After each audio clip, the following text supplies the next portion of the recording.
just to let you know. So the Journal of Pediatric Surgery has been very kind in letting us share key charts from articles through both social media, through the Stay Current app. And so we really appreciate their involvement in education. And those, as you noticed, that video made by the fellows was put on in part with the Journal of Pediatric Surgery to highlight what they have felt have been the key articles. Let's see, I don't know if I see Whit, but is he? Yeah, there's Whit. Whit, do you want to make a comment about the JPS? Yeah, the JPS has been very fortunate to team with Stay Current, GlobalCast, and are glad to do that. And really, JPS is trying to improve the care of our patients through peer review articles. So we're glad to be part of this process. I congratulate you, Todd, and the others for another wonderful webinar, and we're just glad to be part of it. Thanks. Thank you, Whit. And we'll continue to work together and help provide people the most important information. So we're going to move on to then the final session and hopefully get this closed out on time, because I know we always try to end this on time. And this final session is a complication session, always the hardest thing to discuss. And so we've asked Dr. Jason Fraser and Dr. Miguel Guelfand to take all these faculty. And you know what's fun? Now we've got a lot of faculty in here now in the Zoom room and also in the chat.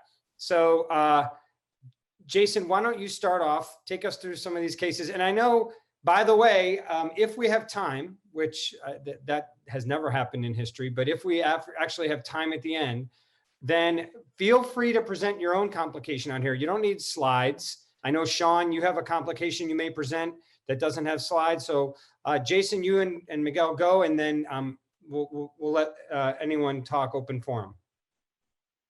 Sounds great. Thanks, Todd, for giving us this opportunity here. I'm going to share my screen. All right. Well, hopefully this will at least start somewhat interactive here. Our first case is a newborn baby. Did have a prenatally diagnosed lung lesion and was born and brought to your NICU asymptomatic. NICU, of course, calls you and says, hey, what imaging do you want to do for this asymptomatic baby with a prenatally diagnosed congenital lung lesion? So I pose that to the group and then ask our experts, what is your practice at your facility to do? That's right. All right, who wants to start? You want me to start calling on people, or does someone want to go? There, Mac. Chest X-ray. Chest X-ray. I agree. Chest X-ray. Chest X-ray. Does anybody do nothing? Does anybody just follow these symptomatically and wait until they're older? I'm curious if there's anyone here from Canada. Let's see, Eric. Is Eric still on here? Mary, Brindle. I don't know if they're still on here, because I know it's not always the same in the US, or let's see if anyone from another country has a different thing. But I think most people in the US would get a chest X-ray. Oh, Tara says nothing. So I'm curious. Okay, so there are some people that say nothing, but let's keep going. All right, so of course, patient got a chest X-ray. I can see a little lucency there. So then comes in a couple months later, sees me in clinic and gets the CT scan.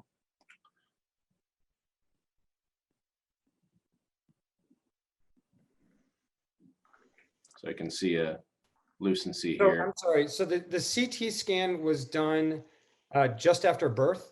So a CT scan, in my practice, and here usually we do not necessarily routinely CT scan patients in the NICU. I'll usually have them come back at 3 to 6 months in clinic for a CT scan at that time with the CT angio. And that's what happened with this patient. I think symptomatic patients is a little different workup and algorithm. And I think that's where you'd probably recommend CT, at least I would in the NICU. But in this case, in an asymptomatic baby, I would usually see them back in clinic at 3 to 6 months with the CT angio. All right, let me stop you. So, Tara, by the way, correct me if I'm calling you Tara Lou. I'm assuming that's how I'm pronouncing your last name correctly. But Tara just provoked an interesting question that I'm sure someone here has studied, and I'm just not knowledgeable of it. So you get a chest x-ray, and I agree with you. I would get a CT scan prior to surgery, which would be around 3 months. But Tara says she would get nothing and just go ahead and get a CT at 3 months. So the question is, how many babies with a prenatally diagnosed lesion end up having a negative chest x-ray that never end up getting a CAT scan? Because if 99% of them end up getting a CT, then maybe you don't need a chest x-ray. Sean, do you have data on that? You have data on everything. No data on that, but I think it would be more heroic to keep neonatology from getting a chest x-ray than it was for Kurt Heiss to get them to get anesthesia to back off from their NPO rules, which I have to just say, Kurt, is the most amazing thing I've heard a pediatric surgeon accomplish ever. But having said that, you make a good point. If you're gonna get a CT before you operate, the chest x-ray is going to offer nothing in the asymptomatic patient. The only thing it may do is give you a baseline if the kid comes in with a potential respiratory issue and you get a chest x-ray and they have a consolidation or something. You don't have any baseline to compare that to. That's the only reason I would get it. So I have a question for everybody. If you get a chest x-ray and it's normal, which does happen, do you then still get a CT scan at 3 months? Or I've followed Always chest x-ray in 3 months. Absolutely get a CT scan at some point. Get a because- CT pre-op. always. Yeah. But I'm saying some of these kids totally, like say they're born totally normal, 3 months On the later, X-ray. yeah, you can get another x-ray and it's still totally normal. On the Yeah, X-ray I- is normal. But that doesn't mean it's a real normal baby. The X-ray is normal, No, but not the baby. so I guess that goes to Dan von Allman's point that maybe it's a baseline, but if you're using it, if you're going to get a CAT scan on everyone anyways, that supports Tara's point that unless you're using the x-ray for some other reason, like a baseline, you just go ahead and get your CAT scan at 3 months.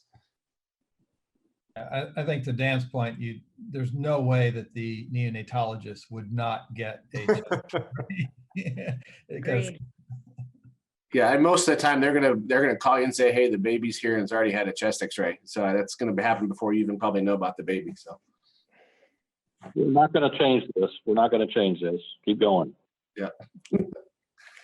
So another great question, which I don't know if we're gonna have an answer to, and it's probably a very personal preference, is when are you gonna operate on this baby?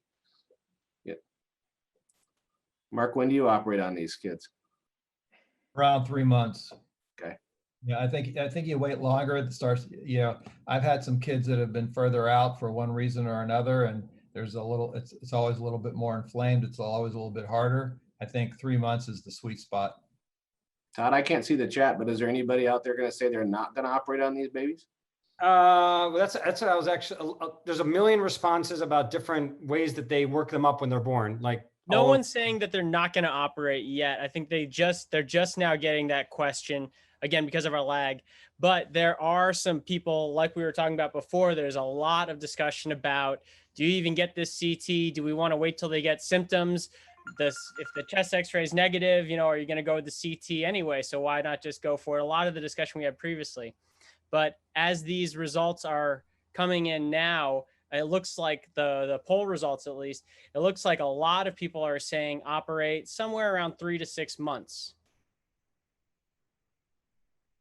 Todd, a few years ago, we had an entire IPEG session on whether it should be less than 6 months or over 6 months. Yeah.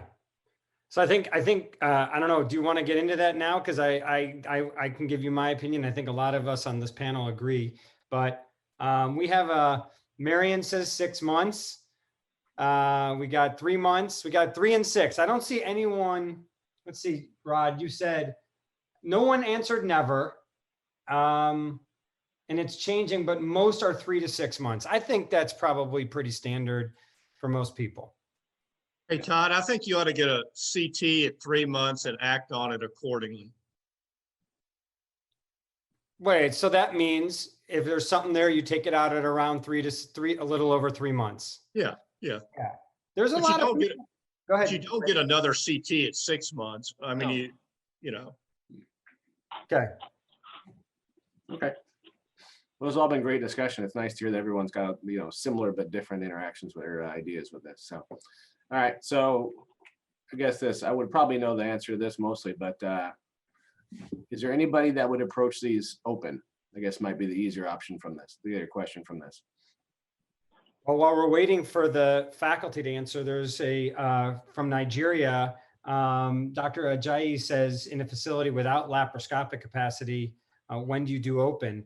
And so obviously not everyone has laparoscopic capacity. Well, and if you don't have a laparoscopic capacity, would that more force you to wait until the patient are older or just observe these? That's what he's wondering. Or thoracoscopic, because these are hard to get through the abdomen. Yes. It's doable, but you need the long instruments. Maybe you can do that, Sean. Diaphragmatic. All right. There's a lot of people answering that they do open thoracotomies for this. So that is an issue. I don't think that whether you do it open or thoracoscopic would change when you go after it, because I think the reason for the timing has nothing to do with the scope or the technique. It has to do with the lesion and whether there's going to be inflammation or infection there. Yeah, because I know the ones that I've done that have been either later diagnosed or diagnosed after pneumonia, those can be pretty darn difficult and kind of hair raising. What little hair that I have. But Mark,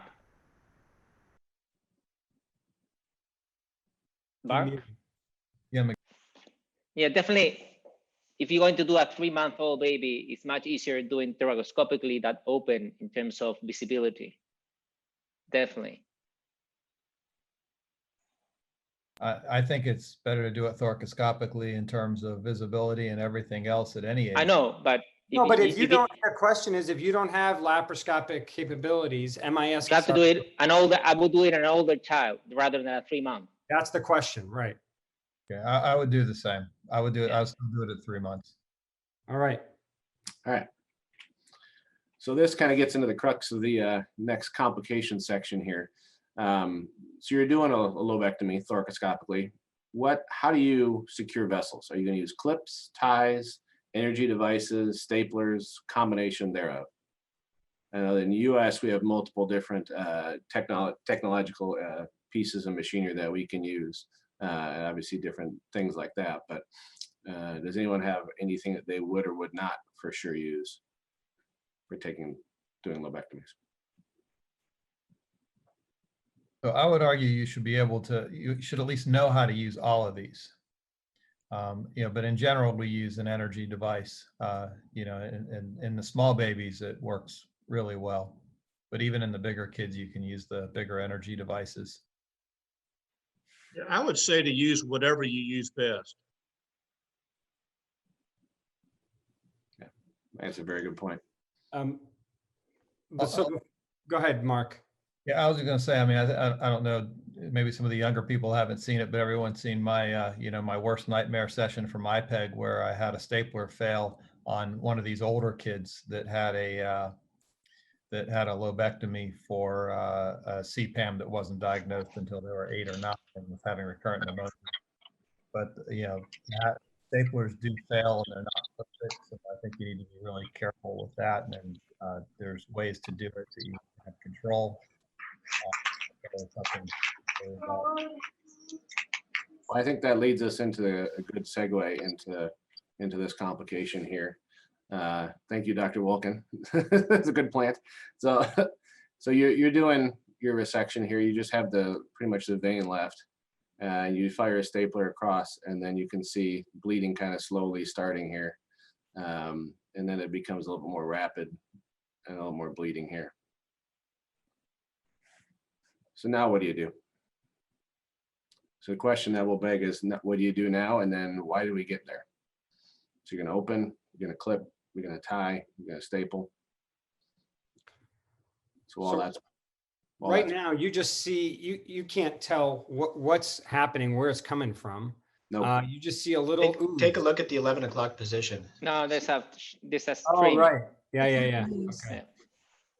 It's coming. It's you can coming. see a stream of blood coming from the pulmonary vein there. Yeah, so I mean, I'm assuming you tried to grab it with a grasper or something. Were you able to just grasp it and control it in there? Again, good thinking, Dr. Wilkin. Always good to have that ready. Yep. You know, unfortunately, my knowledge is all from experience.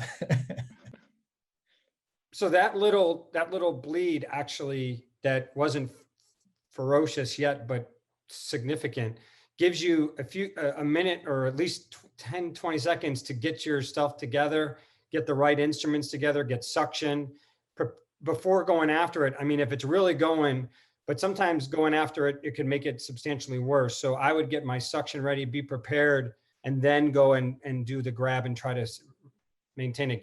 Get your prolines ready if you need it or whatever.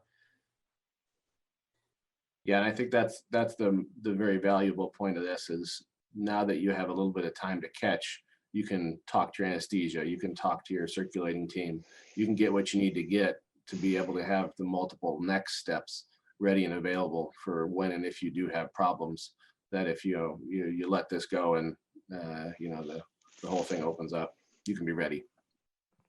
Put in another trocar. Yes. And that's the part of the next video that I just cut out, is walking around the other side of the table, putting another trocar in. And then thankfully being able to put a 5mm trocar in, taking that Maryland off and just putting a clip on that. But having that extra step, extra equipment there ready and ready to go is the important thing.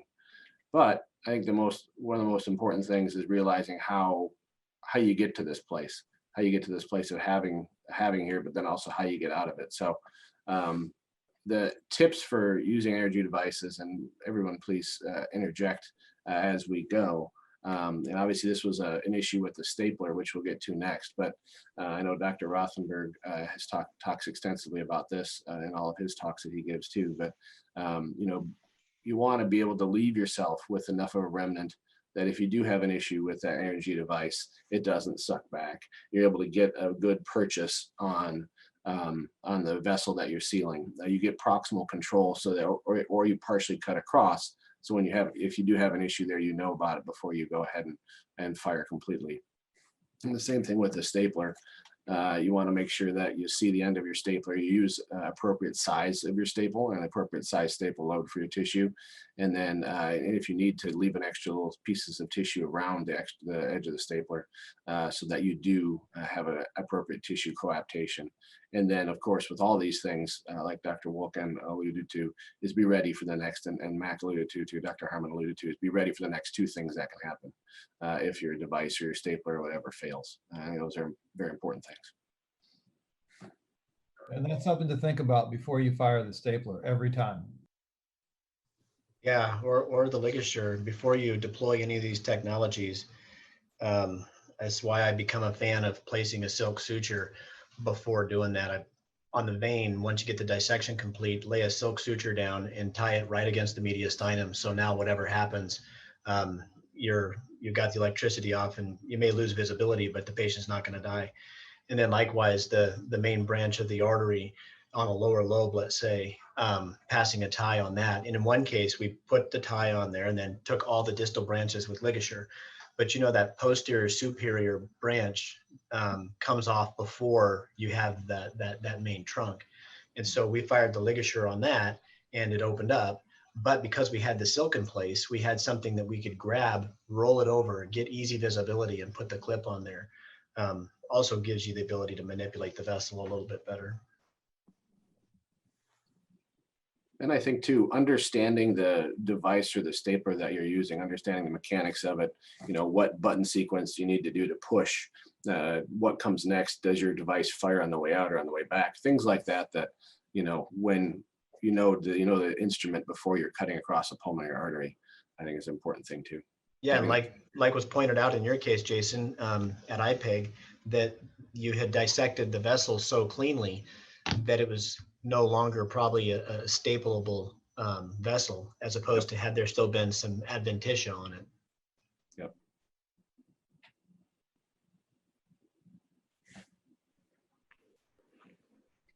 Okay. Well, that's it for this one. Does anyone else have anything else? If not, we'll move on to our next case. Just want to bring up some comments here. So the question that Dr. Shika brought up back to the very beginning of this discussion that we've had debates on here is that until we know the real risk of malignancy, we really won't have a good answer on the Canadian versus US debate of leaving these versus taking these out.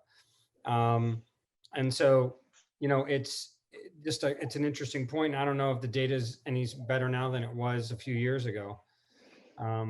So that's one point. And yeah, I agree that when you have that, I've always been hoping for creating a great trick for when you have now a flat surface with bleeding, nothing to really staple on, but it's a flat surface and there's blood coming out from a flat surface. How do you best get control? And all I know reliably is a stitch, because a clip won't really work. It can make it worse. A stapler won't really work. It can make it worse.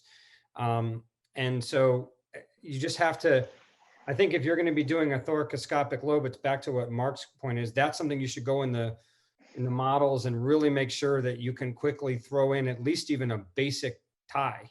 And this is not one you want to have tension while you're pulling up to tie it. I mean, this would be a good one for a controlled tie, either intracorporeal but this is exactly the reason why you need to know how to suture and tie before you do a thoracoscopic lobe. Agree. All right, next case. Jason, you go. Okay, so this is the second case. I'm sure Mark has a couple of those. I never had one, so we need Mark, thoughts. This a young patient had a nascent fundoculation a couple of years ago as a child, and now present as a later and found a parasesophageal hernia that is completely symptomatic. Next one. So what do you do? How's your approach? Just observation, primary repair with patch, other like medication. Some thoughts, Sean, Mark, Whit, Mac, the others. What's your first approach on this? You said completely symptomatic. Yeah. What do you mean? A lot of symptoms. He's vomiting and some retching, and he's not happy with this. So somebody's got to do something. Meaning? Well, so observation is not a good choice. Okay, medication is doing something, or just go straight to surgery? Well, you can start in. Go ahead, Mark. I was going to say, I'm probably going to say the same thing. Where I'd do a trial of medication.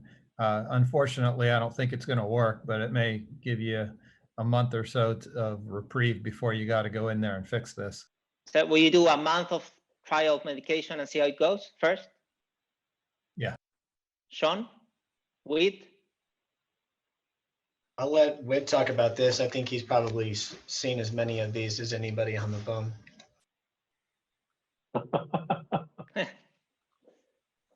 Not his fault, just the era.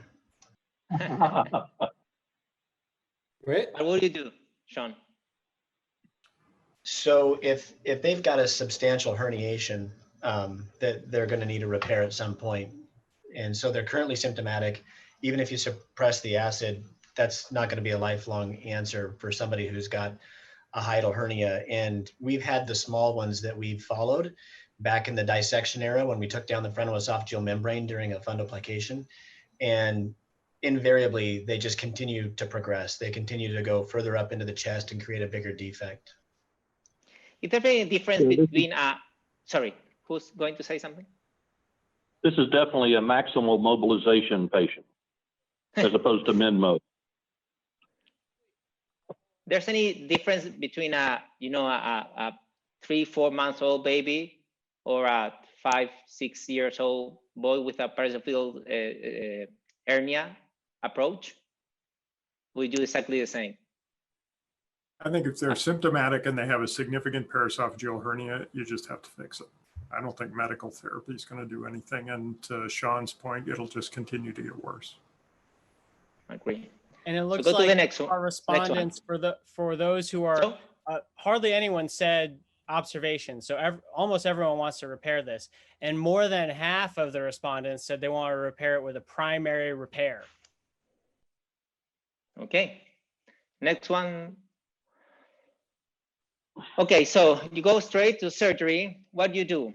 A laparoscopic redo the hiatal hernia repair, put some biological mesh reinforcement or on a juttal closure.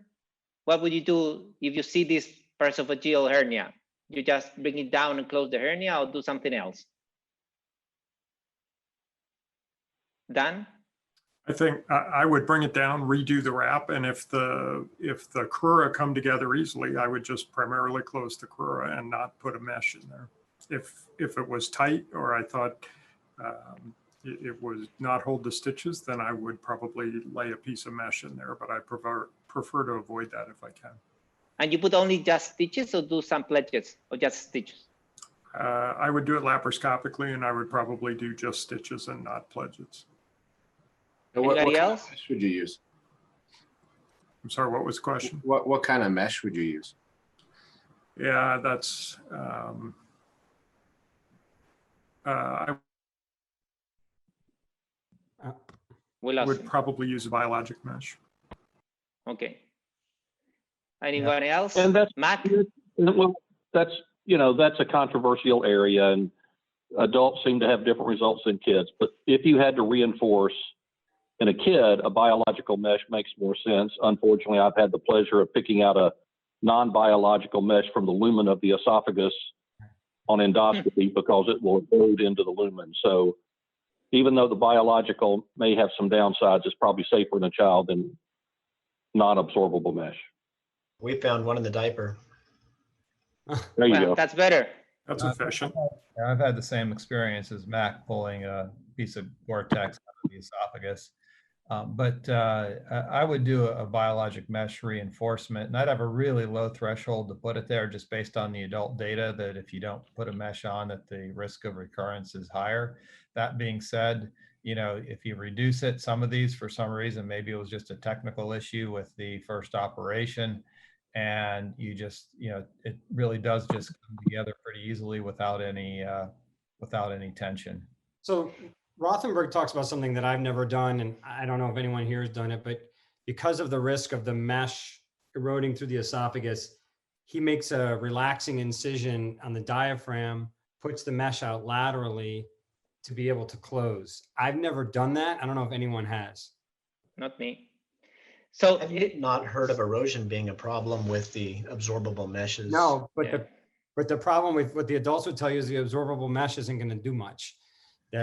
Right. So we actually did find data. I mean, we produced data back when we were doing lots of redo hernias that our risk of a redo went down when we started doing an overlay mesh. And that was with the SIS era. And now we use Permacol. And I don't know how that will fare. But fortunately, I think we're not going to see the herniation problem very frequently anymore that we don't do dissection. Now it's more the fundus, the fundoplication comes undone, which is a much easier operation. can I ask you, how do you put the mesh? Where and how? Yep, exactly like that. The pant Okay, so legs this one crossing or not crossing? with a cut right up the middle and a circle in the middle so that you bring it down and then it just naturally sits like so. And You don't cross on the lower side. It depends on what your posterior cruce looks like. If that was wide open, then you're going to want to cover that. Everybody does the same? Dan? Yes. Yeah, I think the problem is posterior usually. So I think if you pull the crura together, that the idea is to cover that repair. I always cross the limbs of that thing. Mark? I do a horseshoe from underneath I don't cross it up above, but I leave the bottom part You underneath. do that this way. That's what I do. And I try to make sure I'm trying to make sure it's wide onto good tissue on either side down below, because I think that's where the problem is. That's where it's going to recur. Mac? Yeah, that's what I'm doing. That should be a U instead of a V, but that's the way I put the patch on. Do you stitch the mesh or just leave it there? I put a few stitches in. I stitch it. 4 tacking stitches in. Okay. Yeah, I Okay. do. Next slide, Jason, please. So we did the surgery, as everybody said. We did a fantastic surgery, and the child started with severe dysphagia and can't tolerate even water. Next slide. So what do you do next? Anyone? Continue to observe only, more medication, go straight to surgery, contrast, dilation. Did a contrast study. Contrast study first. Contrast study. Everybody agree? Sean, Mac? This is immediately post-op? 2 weeks. What do you do, Todd? We have to start with a study, but it's going to show a narrowing. But then the question is, what are you going to do next? Okay, let's have a look, Jason. There you are. So the reflux is fixed. We have It's all another those problem now. screws. Well, that went very well. That surgery went very well. No problem with that surgery, Dan. Don't worry. The neck is fixed, really fixed. So, Okay. seeing that, who would do what? Miguel, did you put mesh in? Of course, we don't know. But we'll see. We'll see in the redo. They send the patient without the records. So, Mark. Well, eventually I would scope and probably dilate because I couldn't resist it, but it doesn't have to be stat. And how, with what, Mark? How do you dilate? What would you dilation with? Well, anytime you're dilating a fundo, there's a risk of hurting the fundo, but if the patient stays like that for months and months, that won't do. You're going to have to do something. And I'd certainly start with a dilation. With like Savary or balloon? Balloon. Okay. Anybody else? Miguel, could you put in a feeding tube and give it a little time after you did the dilation to see if that would help? Thinking about some edema or something like that? A small, yes, Dabhoff or something like that, where you could feed in the stomach or feed distally and give it some time for the swelling to go away. I think you can do that. Everybody agree with you can do that? Maybe stop with 1 weeks with that NG tube. If you're going to go that route, I think it may be reasonable to do that for 4 weeks or so. Get about 6 weeks out when the swelling would really start to go down. If it's just swelling, I'd be a little anxious dilating it that early because you're going to end up with recurrent reflux. So I think Kurt's approach is pretty reasonable. Yeah, I'm very scared to do a dilation, 2 weeks after an ISEN. Dan? I agree. If you can get a feeding tube in, that would be great. I would wait, but I agree with if you're going to wait, you should wait for 6 weeks. A, because it takes a while for the swelling to go down, and B, because you don't want to go back in there at 3 or 4 weeks would be maximal inflammation, even though it's presumably laparoscopic. So I'm probably the only person on this call who's had a Nissen fundoplication. It was day number 18 when my swelling became normal and the swelling went away. So beat that, Right. Wilkin. That's a very good point. Thank you. Hey, Miguel, Yeah. quick question. So I had to step away for a second, but was a bougie used when the fundo was done? Yes. Happen to know what size that was used? No. Okay. No, it was Mark case, so I wasn't there. Okay. No, that's not true. So let's see the next one. Jason, please. So they had a balloon dilation episode. See the next one, please. and no improvement in the symptoms. So you have one dilation supposedly went well during the dilatation, but no improvement at all. Again, what do you do? Repeat it again, observe, an How far NG out? tube. Sorry? How far out now? 2 weeks. Be patient. Wait, I mean, but this patient, so they have, they're completely obstructed almost from their esophagus. So we can be patient, but we need to have some temporizing measure. I mean, this patient, The feeding tube or a G tube even. right? Can they handle their secretions? Yes, Okay, so they handle the secretions, you feed them, I agree. you feed him NG, wise. Yeah, if you can get it in. So everybody will agree to just put an NG, even if he has any other thing besides secretion, he can't get in. Put a surgical gastrostomy in And wait. and wait a bit longer. It's too soon after the last operation. You're 2 weeks out. You're right in the mess of it. Wait. So what if it was 6 Yeah. weeks and you dilated and they didn't get better? I would operate Where do you think the problem's going to be? at the GE. The junction. surgery. it's too tight. And So you would can you- decide. This patient's never going to be normal because you're going to keep going back and forth. Then they're going to have reflux. Then they're going to need a disconnect eventually. So you think it'll be that the fundo's too tight? If you I did- agree with that. Unless he used mesh and it's just a good, yeah. No, I think, well, it depends how they did the repair. You're going to find out when you go in there. He didn't do the surgery. So the problem that I've seen in this situation, and this was an older patient, but literally couldn't get anything down, exactly as described here. It was the posterior crural suture.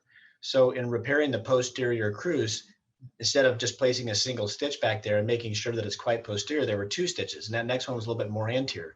But the course of the esophagus goes anterior to posterior as it crosses the diaphragm there, and that posterior crural suture makes a pinch. That's why the Make a bougie step- a always step. gets, yeah, that's why the bougie always gets stuck there.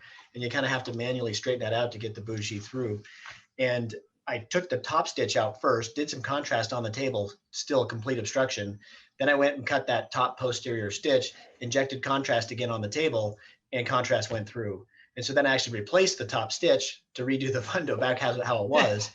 And then the patient did fine. So it was literally a single stitch mechanical failure. So Sean, that's one experience which is very enlightening. That particular case could have been the top part of the bottom stitch. Yeah, the so question is- I'm not saying that it's not the fundus. It absolutely could be the fundo, particularly if you don't know who did the operation. But But it that could- thing stretches. So, No, but my He- question Sean- is, go ahead. but Sean is completely right. I mean, usually if you do a Nissen with a bougie, usually the problem is not the Nissen, is the crural. And usually what we do actually is after doing everything, we get the bougie into the thorax and then again to the Nissen to see how it goes, if it goes smoothly or not, just to prevent that step in the crural repair. So that's my question. So that was a one example. It could have been very easily that they put in a top stitch that was causing the problem. It could have been the fundo. I think Sean brings a great point that you got to think of it that way. It could be the mesh that was causing a problem if they used it. It could be the top stitch, the bottom stitch, or the fundus. You have like 4 possibilities of what it could be. So my question is for Sean or for anyone here, how do you determine that in the operating room? You used contrast. Could you put an endoscope down the whole case and do one thing at a time and see what happens, Sean? Yeah, I would think if you're more facile with EGD, then that would be a good way to follow your case. Agree. But you're going to eventually have to, if you operate, just take down the fundus, the fundoplication, and then assess the esophagus. And there's a high likelihood you're going to have to redo the crural wrap anyway. And so if you take that down, then you've essentially got a hiatus and a fundoplication that needs to be redone. So then you just redo it correctly, so to speak. Okay. I guess the See the question, next one, Jason? Yeah, there you are. Mark, you want to say something? yeah, no, I was just gonna say the other point is, what if it's not all stuck together, you probably, you might be able to just go in there and just do what looks like Miguel did here, just fix what was obstructing in the crura and leave the wrap alone. Yeah, a lot of that depends on how far out after the first operation you go. I mean, if you're a year or longer, it's likely scarred in. But if you're, relatively soon Weeks. after the operation, then, you might be able to just cut it. Well, here's the answer. They did an EGD, they were unable to pass the scope, and laparoscopically, they were obstructing suture that would release by cutting it, and the scope were able to pass through easily. I think we have a next slide, Jason, or not? There you are.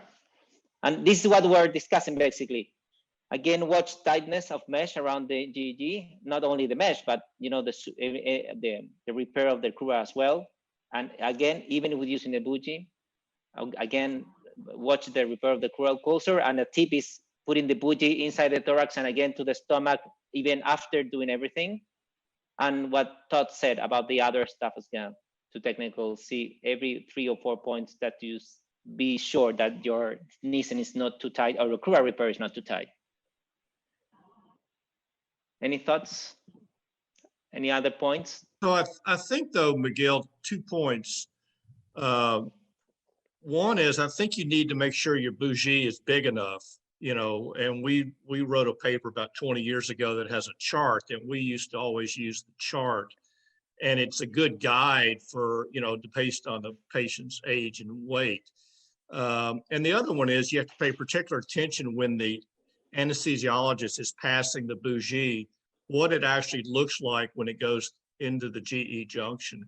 Because if there's any hang up and it occasionally will go posteriorly, then you know that crural stitch is too tight and you need to loosen it up. You need to cut it and then either leave it alone or redo it. I guess the last technical point is we've gotten rid of the posterior crural suture. So with the minimal dissection, we create that retroesophageal window and then leave the posterior crus alone. Wow, really? That's a good point. We just finished up our prospective observational experience and submitted the paper to the IPEG publication committee. So maybe it's just that you got to pick one, like when you do a Nissen, you do posterior. When you do a paraesophageal, you're mostly worrying about anterior. Maybe the issue is just pick one side or the other. The problem is when you get it from both sides. No? There shouldn't be any anterior suturing, I would think. Most of the time, there does not need to be anterior sutures. Most of the time, unless you have a huge area. Correct. In a big paraesophageal, we're talking about our baby Nissens, but in a big paraesophageal, the question is, how do you best close this huge Grand Canyon? And a lot of mainly from posterior. Mainly from posterior. Yeah. All right. Dan, go ahead, Miguel. And Sean, I did want to ask, Kansas City is not doing the collar stitches anymore. Is that right? Correct. Yeah, there's just 3 stitches now, all on the fundo. That's great. Miguel, is this the last slide from the States? Because I have a question. It's the last one from the second case, yeah. Okay, so Dan Van Olmen, so you now have this patient, you go back in and you find that actually the crura were not the problem, and it's the fundus, it's the fundo. You have a bougie down, and so you take it down and you redo it a little bit looser. Now the patient has reflux, and you keep going back and forth between reflux and tight and reflux and tight. These two things battle each other, and I feel like these patients never get perfect. They're always going to have a little bit of an issue, or if they don't immediately, they may in the future. Maybe I'm being overly dramatic, but that seems to me to be the case. How do you? I agree, and the residents will tell you my standard quote is, I hate this operation, whether it's open or laparoscopic, because you're trying to do a mechanical fix to a physiologic problem, and it's miserable. I anticipate this patient will have trouble, even when you're done. Miguel, have you operated yet? No. I anticipate it's going to be. Not again. Right. I anticipate the patient will have trouble, and then I wonder if a patient who's gone through this more and more and more, if doing a disconnect would be the only way to get this patient out of trouble. And that would be, and we're learning from people who have done these a lot. I know Dan's done some, people on here. I've only done 1 or 2. I don't remember if I think 1. So, and I did it open. But I know that I know that people like from where's it, from Virginia Commonwealth, they're saying that they do them in totally normal patients, totally cognitively normal patients, and they do okay. Dan? Doing gastric disconnects, I assume you're talking about. Yeah. Yeah, I think personally, I think it's a great operation in the right patient. The ones I've used it in are patients who typically don't take a lot, patients with multiple issues who don't take a lot by mouth, who have problems with their current reflux, or they've had 5 or 6 attempts at a Nissen. A gastric disconnect is a great operation. Okay. One thing about that is that, we've got a reasonable series of those, and it's so much, I try to choose the patients up front, and the kids that are usually kids that are cognitively impaired. I've not done it in cognitively normal kids. Right. And the operation, at least in our hands, is, if you do it as an initial, or maybe after 1 failed fundo, usually sail on through. You can do it with a scope. The ones that have had multiple fundos have, take a while to recover.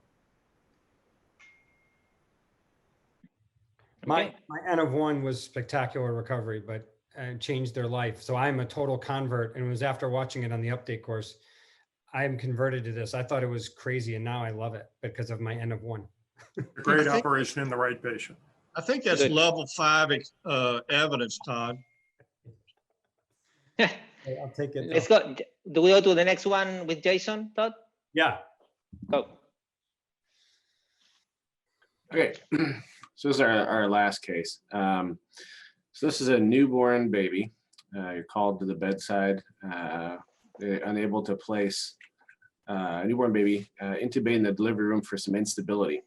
They did this chest x-ray that you see here. And then I'll go to the next slide too. And they also are unable to place an OG tube immediately after placing the NG tube, or the ET tube. And this is the chest x-ray that they have that they give you. So baby's intubated, OG tube is, you can see there high up. Based on this, does anyone have any specific thoughts besides esophageal atresia and tracheoesophageal fistula? Obviously, the baby was fairly unstable at birth, which doesn't necessarily speak to normal esophageal atresia with the tracheoesophageal fistula baby. The heart is in the wrong place. Yeah, I was going to say, who put the tube, and how hard was it for them to pass that tube, or how'd that go? Yeah, so the OG tube just stops. That was apparently placed by a surgery fellow. ET tube was placed easy. They did get an echocardiogram that showed mesocardia and then some hypoplastic pulmonary arteries, SVC, that's persistent on the left, and then a mildly dilated right ventricle. Day of life 2, though, baby starts to rapidly decompensate. So this, how old is this patient? I mean, how preemie is this patient, or full term? 35 weeks. So, but 35 weeks and 2 kilos. I mean, Decompensate in what way? Respiratory wise, or? Respiratory wise, increasing settings, abdominal distension, acidosis, respiratory and metabolic.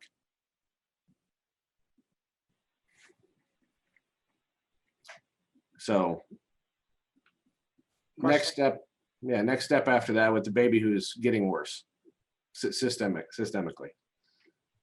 So got to do something, obviously, right? Got to do something to control that fistula. You're going to go to the OR with a thoracotomy. You're going to go with thoracoscopy to try to ligate the fistula. You're going to put a G-tube in at the bedside or in the OR.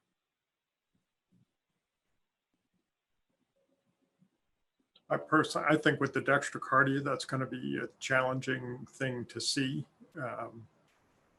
thoracoscopically. To get, it all depends on the baby's physiologic status. Another option would be to do a laparotomy, mini laparotomy, do a G-tube and put a vessel loop or something around the GE junction so you can control that, ventilate the child, and then address something in the thorax when the child would actually tolerate it because you can ventilate them. So I agree with Dan, completely depending on how the child will tolerate anesthesia, basically. I agree. I agree as well. some comments from the audience, just so you guys can be aware. If you can look at the chat, there's a lot of discussion throughout this whole thing. One person says gastric distension causing respiratory compromise. Someone's wondering if that's free air. That's Mukul who says that. My comment on that is I don't think esophageal perforation high up in the pouch or high up in the esophagus would give you intraperitoneal free air, but that is a common misleading thing when you have a preemie and you have a perforation that can look like it's behaving like an esophageal atresia. That's why I was asking the age, but it shouldn't give you free air. We have, someone says bronchoscopy first. Someone says advance the ET tube into the bronchus beyond the fistula to temporize. Is this an esophageal lung? Repeat an echo. The baby has extremely poor prognosis due to severe heart disease. Ultrasound. So a lot of different thoughts. A lot of different thoughts. Yeah. All right. So a few minutes later, apparently worsening decompensation, went to the OR, too unstable to do a bronchoscopy apparently, and then got a G-tube placed, stabilized out a little bit after the gastrostomy was placed and put under water seal. But then I guess during attempted fistula ligation, the patient decompensated further and then emergently had to go on ECMO at that point. Jason, sorry, how did they put the gastrostomy? Open or how? So this patient was put with a laparoscopic gastrostomy. So would anyone have done that? I mean, if you have time to do a gastrostomy, laparoscopy, you have time to, do something on the esophagus as well. Yep. Yeah, I think you have to occlude the esophagus, either if the baby's stable at the trachea, and if not, at the GE junction, because that's really the problem, is you can't ventilate. If you put a clamp, even a clamp, something for a couple of minutes, it will get better, and then you can do anything. Right. I think when they get unstable enough from gastric distension, if they're unstable enough from that you're rushing to the operating room, their second highest risk is that when you decompress them, they're going to have just as bad of a problem. So for that kid, if I'm going to the operating emergently for that reason, I'm assuming that I'm going to be prepared to just do an open gastrostomy so that I can go in and get control of the esophagus. I agree.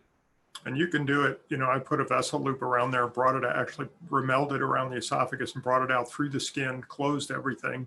And then when you get everything organized, you just undo it and pull the vessel loop out. No, I think at this time, at this time, you're not necessarily worried about incision size, incision site. You're worried about temporizing the baby, saving the baby's life. Yeah. When Matt was a fellow, he and I did that as his very first case as a fellow. He got initiated. The thing, if you have time to do something, you can put a tide as high as you can in the esophagus from the abdomen, and then you can take it out during the surgery thoracoscopically after. I'm just going to say it again, though. If a patient is decompensating from gastric, your fastest way is to go in the belly and get control within seconds. So that's a good indicator that when you release them, they're going to get sick again. Yep, that's an extremely valuable thing to know for everyone out there. So this baby now was stabilized on ECMO, so there was more time to try to attempt to figure things out, and so chest was open and fistula was ligate the trachea, but then there was a second fistula interestingly seen at the distal esophagus just above the GE junction, and that one went right to the lung, right directly into the right lung at that point. That's why you got to bronch all these kids. Yep, I agree. Everybody. Yep. So this is what they saw in the OR. Your trachea, your distal esophagus going into the trachea, your right lung, and then a esophageal lung fistula at that point. So baby's still the same on ECMO after a couple of days. Hasn't shown any improvement. Lung is still whited. Both lungs are still whited out. Clip is on the distal esophagus that was tacked to the vertebral column. Now starts developing some clots in your arterial canal.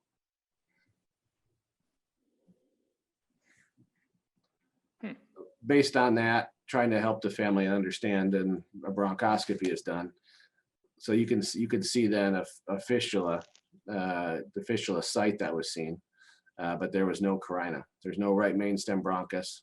There was just the one fistula site seen in the bronchus or in the trachea at that time. And then at that point too, trying to get more distal, showed just there was no observable left segmental bronchi seen, and the left bronchus looked stenotic.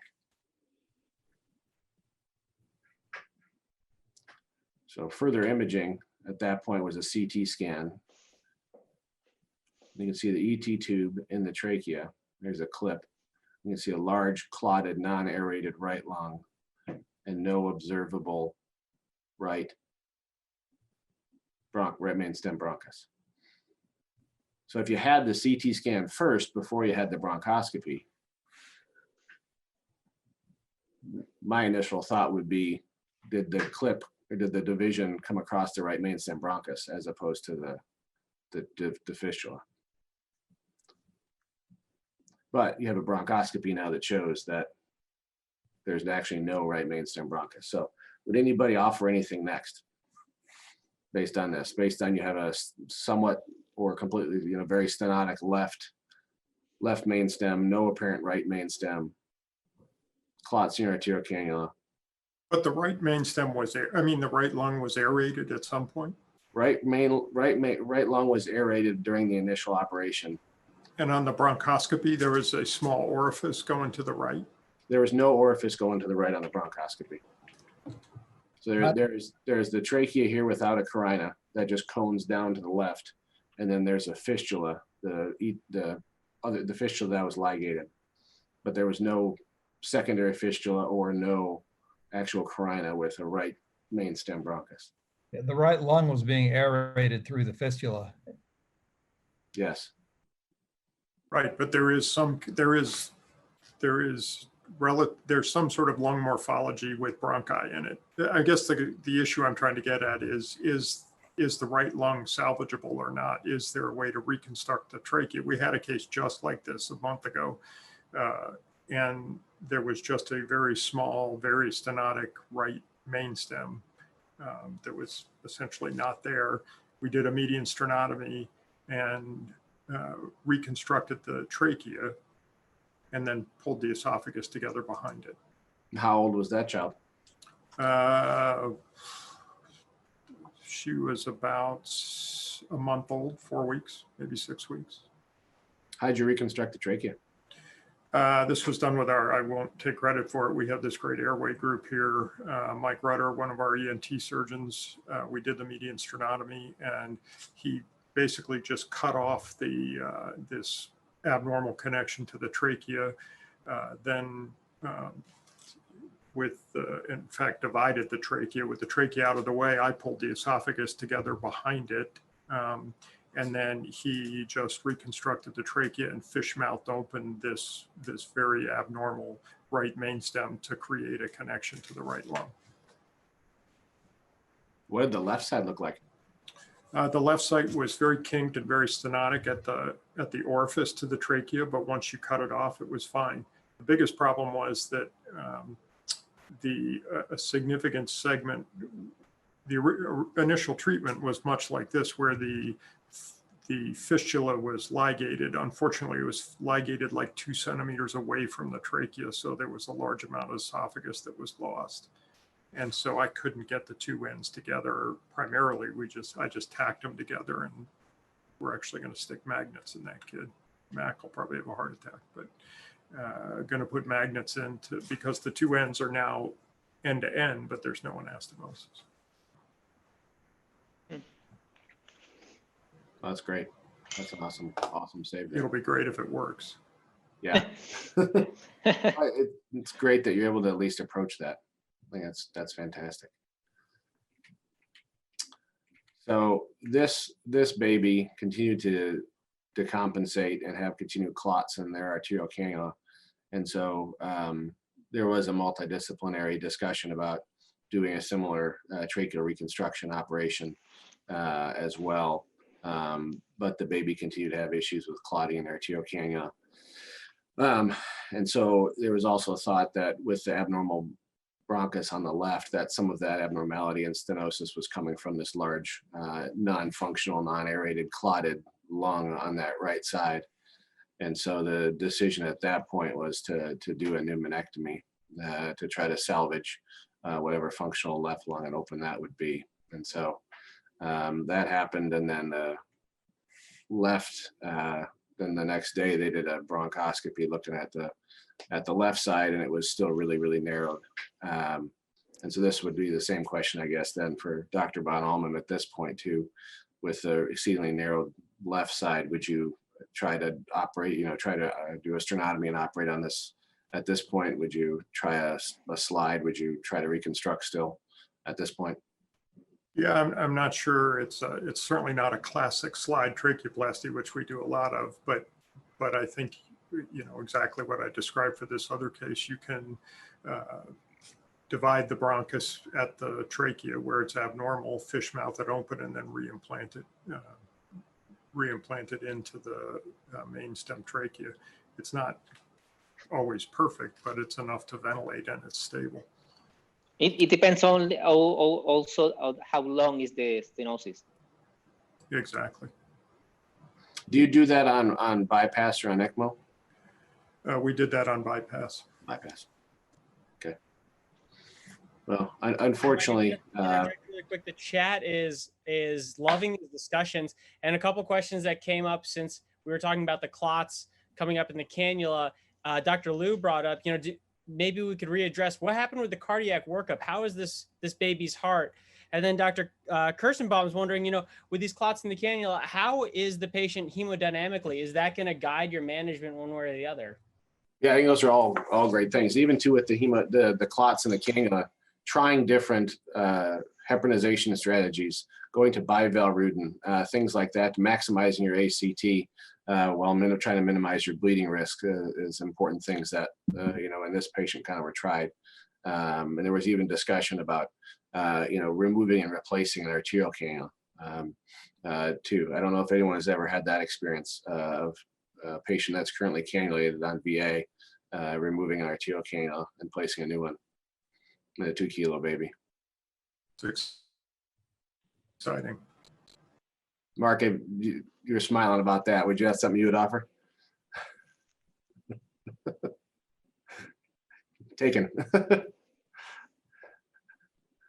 I think we replaced the cannula on a kid, for it's not fun.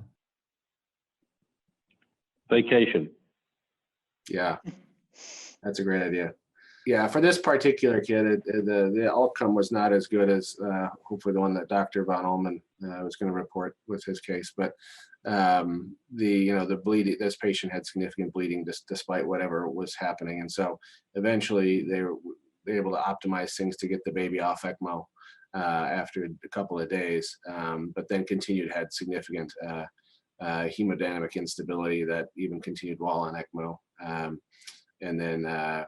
Parents decided to withdraw at that point. But I think the important things to realize is that, like Dr. von Allman had said, there's still options. There's options for these babies. And it's an aggressive thing, but this patient did have what someone had said in the chat was an esophageal lung. And that's what it was. It's very rare. There's about 30 or so cases apparently reported. But it's where your bronchus goes right off from your esophagus to your bronchus. But you can reimplant it and reconstruct the entire trachea, or pneumonectomy is what the hand was kind of forced in this case for that. But there are options. Jason, when I was in the UK like a few months ago, I had to figure out what group it was. They have a series of these esophageal lungs, and they're looking to meet up with other institutions that have seen it. Blanking on what city it was, but I can connect you with them because I think there's a sporadic number of these, and I think we need to better understand this group. Yeah. Nottingham, that's where they were from. Anyways, this is a tough case. You know, the mortality is so high. We had another variant of this, Dan will remember, where the fistula went straight to it was a bronchial esophageal fistula, but it was not like this situation. Any other thoughts, comments from the audience? These are tough cases, and I appreciate you guys. I appreciate you guys presenting these. There's a lot of comments in the chat, and we can continue these. Now, let me just conclude here. I think we can finish here at 3 o'clock. Sean, unless you wanted to present your case. No, I'm good. Okay. I appreciate everyone coming on from all over the world here. I know that we have several hundred that have stuck with us, probably, well, it's a lot of you, more than several hundred. But thanks for sticking around all day, all night, all morning. And we will hopefully be able to do this again next year. And I really appreciate everyone taking time all day. So with that, good morning, good afternoon, good evening, and we will see you next time. Thank you. Bye-bye. Thank you. Thanks, Todd. Thank you, Todd. Thank you all. Thanks, everyone. You guys.